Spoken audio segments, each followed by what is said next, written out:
গুলি চলবে, গুলি আমরা বিজেপি করলে গুলি খেতে হবে, এটা আমরা করেই বিজেপি করি। বিধায়কের নিরাপত্তা রক্ষীর কোথায় গুলি লেগেছে এবং কি অবস্থায়? পায়ে গুলি লেগেছে, অপোলো নিয়ে যাওয়া হয়েছে। এখন পর্যন্ত পৌঁছেনি, পৌঁছবে কিছুক্ষণ মধ্যে, তারপরে অপারেশন। কয়েক ঘন্টা পরেই প্রধানমন্ত্রীর সেখানে এই সভা। তার মানে হলো প্রধানমন্ত্রী সভাটাকে বানচাল করার জন্য এমএলএ এর উপরে, এমএলএ ক্যান্ডিডেটের উপরে হামলা হচ্ছে।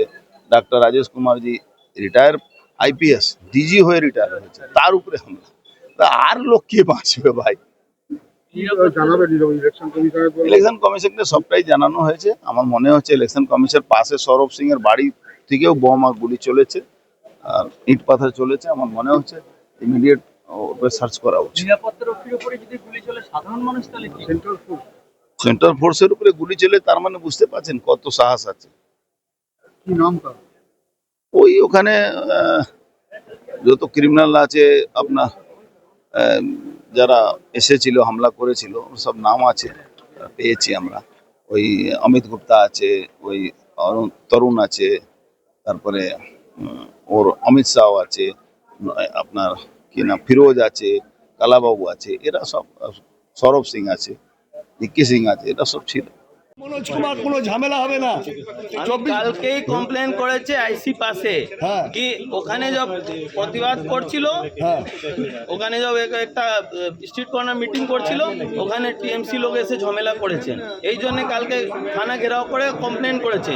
আইসি বলেছেন দেখছে, এখনো দেখছে। আজকে যখন আমি আসছিল আমার স্ট্রিট কর্নার মিটিং করার পরে আমি যখন ফিরছিল বাড়ির মধ্যে, দেখছে ওখানে ওই সব লোক, যেসব লোক কালকে ঝামেলা করেছে ওসব ঘুরছে। কোথায়? থানার সামনে? থানার সামনে ঘুরে প্রতিবাদ করছে। যাকে যার উপরে কমপ্লেন করেছে এখনো ঘুরছে, ও নিজেই গিয়ে করছে, প্রতিবাদ করছে। এখন কি বোমগুলি চলেছে? বোমগুলি চলেছে এখন চলাচ্ছে। এই জন্য তো আমার লোককে লেগে গেছে, আমার সিকিউরিটিকে লেগে গেছে। দেখুন আপনি ব্লাড তো দেখতে পারবেন। হ্যাঁ, আমার সিকিউরিটি আমার বাড়ির নিচনে বোম চালিয়ে চলতে পারবে, সিকিউরিটি তো এখন নেই। এখন আমি যাচ্ছি ওকে দেখার জন্য। কোথায় লেগেছে গুলি? খবর আমি দেখতে পারে আমার উপরে হয়েছে কেন? আমি তো ঝামেলা যব শেষ হয়ে গেছে, আমি যব ওখানে গিয়েছে তো দেখতে ঝামেলা শেষ হয়ে গেছে, সব ওখান থেকে ফিরছে। ওর পরে কিছুদের পরে দেখছে আমার বাড়ির নিচনে বম চলেছে, গুলি ফায়ারিং হয়েছে। তুমি কি বাড়িতেই ছিল? আমি জাস্ট এসেছে, হতে পারে 5 সেকেন্ড হয়েছে। জাস্ট আমি এসে আমি যে বাড়ির মধ্যে ঢুকছিল ওই সময় বম চলেছে। এই গুলিটা কার লেগেছে? আমার সিআইএসএফকে। কি নাম আছে? যোগেশ শর্মা নাম আছে। পায়ে লেগেছে, এখন আমি যাবে দেখতে জন্য। আমি যখন আমার মঞ্চ থেকে আমি এই জিনিসটা বলতে শুরু করলাম কি এই গুন্ডা অ্যান্টি সোশ্যাল ক্রিমিনালদেরকে কি তোমরা সারেন্ডার করে দাও, তোমরা এইসব জিনিসটা ছেড়ে দাও, তোমরা পুলিশের কাছে সারেন্ডার করে দাও, তোমরা জগদ্দল ছেড়ে চলে যাও, যখন আমি বলতে শুরু করলাম তখন আজকে দেখলাম কি থানা আমাকে 107 ওটা নোটিশ পাঠিয়ে দিয়েছে আমাকে কি আমাকে পিস মেনটেন করতে হবে, আমি গুন্ডাদেরকে ধমকাতে পারবো না। মানে গুন্ডাদেরকে পুলিশ অ্যারেস্ট তো করবেই না, গুন্ডাদের বিরুদ্ধে যদি আমি জগদ্দলের মানুষের হয়ে যদি কথাও বলবো এটাও এরা সহ্য করতে পারছে না। আর আমাকে 107 কেটে দিয়েছে। তো আমি ওকে বললাম আমাকে 107 কেটেছে, আমাকে কালকে কোর্টে হাজির হওয়ার নির্দেশ দিয়েছে এটা নিয়ে। তো আমি আইসির কাছে জানতে গেলাম কি এটা কি করে হলো। তারপরে আমি থানায় গেলাম কি ভাই আমাকে বিদায়ী চিফ মিনিস্টার আমাকে মঞ্চ থেকে ধমকাচ্ছে কি আমি নাকি ওনাকে নন্দীগ্রামে হারিয়ে দিয়েছি, নিজের সমর্থকদেরকে বলেছে কি আপনি আমার হারের বদলা নেবেন। তো মানে ওদেরকে উকসানো হয়েছে, উস্কানি দেওয়া হয়েছে। ওই সব টিকিট ফিকিট কে চাইবে চোর পার্টির? ওই সব তো ফালতু কথা। এই চোর পার্টির টিকিট আমি চাইতে যাব? সব তো রাশন চোর, লোহা চোর, গরু চোর, চাকরি চোর সব ভর্তি আছে, আমি কেন টিকিট চাইতে যাবো ওই পার্টির? আমার কি মাথা খারাপ হয়েছে যে আমাকে 10 বছর পোস্টিং দেয়নি, আমাকে 10 বছর পুলিশের কোনো পোস্টিং দেয়নি, সিভিলে আমাকে ধরে পটকে রেখেছে সার সময়, ওর কাছ থেকে আমি টিকিট চাইবো? তারপরে যখন আমি বললাম কি যখন উনি উস্কানি দিচ্ছেন আর ওই স্পিচের মধ্যে বলেছে কি চাচা নিজের প্রাণ বাঁচা আমার সম্বন্ধে, মানে নিজের লোককে বলছে কি প্রাণ নিয়ে নয় না। উনি বারবার এই জিনিসটা বলেছে। আমি বললাম যদি স্পিচে বলা যদি এরকম আছে তাহলে আমি সিএম এর বিরুদ্ধে এফআইআর করবো, বিদায়ী চিফ মিনিস্টার বিরুদ্ধে। তো আমি ওটা করতে রাত্রে গেলাম, তখন থানা এদেরকে ইনভাইট করেছে, আমাদের উপরে অ্যাটাক করা হোক, কিভাবে করেছে এটা তো এখন তদন্তের ব্যাপার আছে। কিন্তু আমার মনে হচ্ছে কি থানার ডাইরেক্ট ইনভলভমেন্ট না হলে, সিপি ডিসিপি এদের ডাইরেক্ট ইনভলভমেন্ট না হলে এই ঘটনা হতে পারতো না। পুলিশ কেন রক্ষা করলো না? পুলিশ তো পালিয়ে গেছে, সিএপিএফ কে নিয়ে পালিয়ে গেছে ওরা আগেই।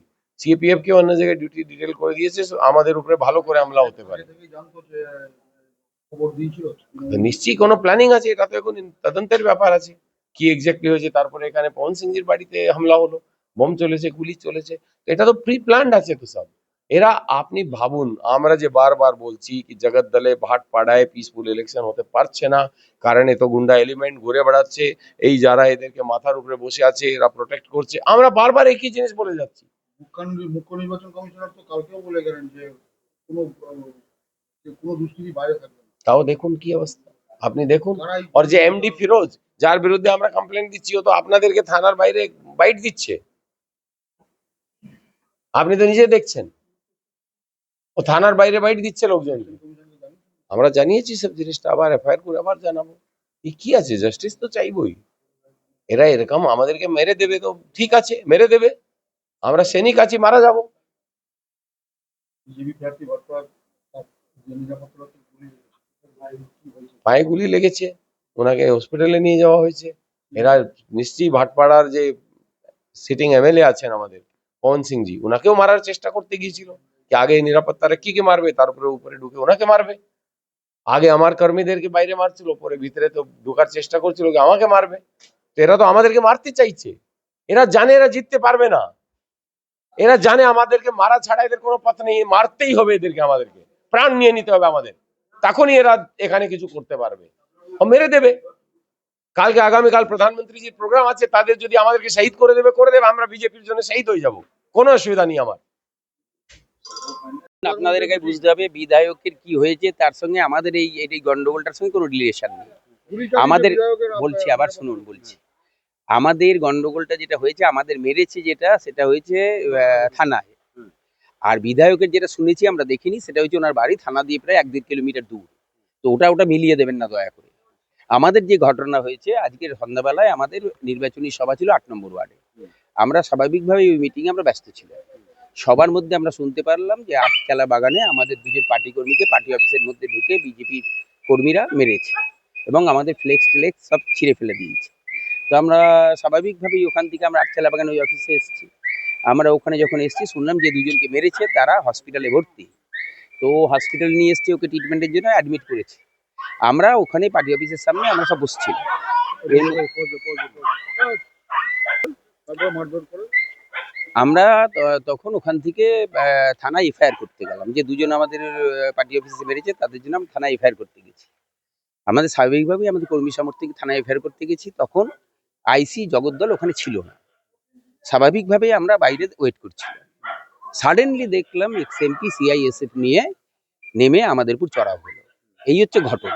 থানার ভিতরে হ্যাঁ, থানার গেটের বাইরে আমরা ওয়েট করছিলাম আইসির জন্য, আইসি জগদ্দলের জন্য ওয়েট করছিলাম। রণক্ষেত্রের চেহারা নিল। হ্যাঁ, বললাম তো, আপনি ভেরি আনফর্চুনেট টু সে, যে কায়দায় হামলা হয়েছে পুলিশের চোখের সামনে, পুলিশ দাঁড়িয়ে, মানে আমরা যখন থানায় গেছি পুলিশ নীরব দর্শক, সিআরপিএফ ভর্তি, তার সামনে এক্সএমপি সিআইএসএফ নিয়ে যে কায়দায় হামলা চালিয়েছে, মানে ভাষায় ব্যক্ত করতে পারবো না। মানে কোনো গণতান্ত্রিক প্রক্রিয়ায় মানে এই জিনিস চলতে পারে না।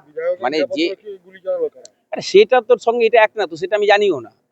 আমাদের যেখানে জগদ্দল থানায় ঘটনা হয়েছে, তারপর আমি পরে শুনেছি সেটা থানা দিয়ে তার ডিস্টেন্স প্রায় 1.5-2 কিলোমিটার দূরে, তার সঙ্গে এটা কোনো রিলেশন নেই। বলা হচ্ছে যে এটা ওটা তো টোটালি আলাদা ঘটনা, ওটা কি ঘটেছে আমি জানিও না। বলা হচ্ছে যে আপনাদের দলের লোকজন পবন সিংকে লক্ষ্য করে গুলি চালাতে যায়, আর তার নিরাপত্তারক্ষী সিআরপিএফ জওয়ান আহত হয়েছে। আমরা যেদিকে ছিলাম আর এক্সএমপি যে দিক দিয়ে এসছে, আমরা তো এদিকে ছেলেটা মার খেতে চলে গেছে, ওদিকে যাওয়ার কোনো প্রশ্নই ওঠে না। মানে কোনো অ্যাঙ্গেলেই ওটাকে ম্যাচ করতে পারবেন না, ওটা হয় না কোনোভাবে। কারণ আমাদের ছেলেরা যেদিকে দাঁড়িয়েছিল সেদিকে পিছু উঠেছে ওই দিকটায়, আর ওনার টোটালি অপোজিট সাইডে ওনার বাড়ি, প্রায় 1.5-2 কিলোমিটার দূরে। তাহলে প্রশ্ন থাকছে যে ভোটের আগে ভাটপাড়া জগদ্দলকে সেই একই জায়গাতেই এটা একই জায়গায় না, আজকের যে ঘটনা ঘটেছে পুরো ইচ্ছাকৃতভাবে, পুরো প্রি প্ল্যান, পুরো প্ল্যান করে ভারতীয় জনতা পার্টির। বলছি তো আমাদের ছেলেদের, আমি বলছি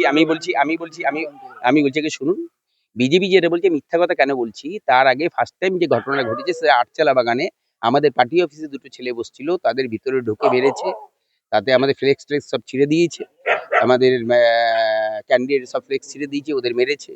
সেই ঘটনা শুনে আমরা এসেছি, ওরা হসপিটালে অ্যাডমিট আছে।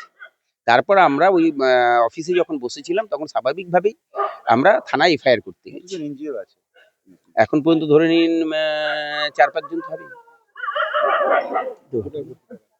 এই ভাড়া গোলঘর হসপিটালে 2 জন ভর্তি আছে, আর এই এখন দেখলেন এই প্রাথমিক চিকিৎসা করে সৌরভ সিং। আরো ভালো ভালো খবর দেখতে সাবস্ক্রাইব করুন বাংলা হান্টের ইউটিউব চ্যানেল।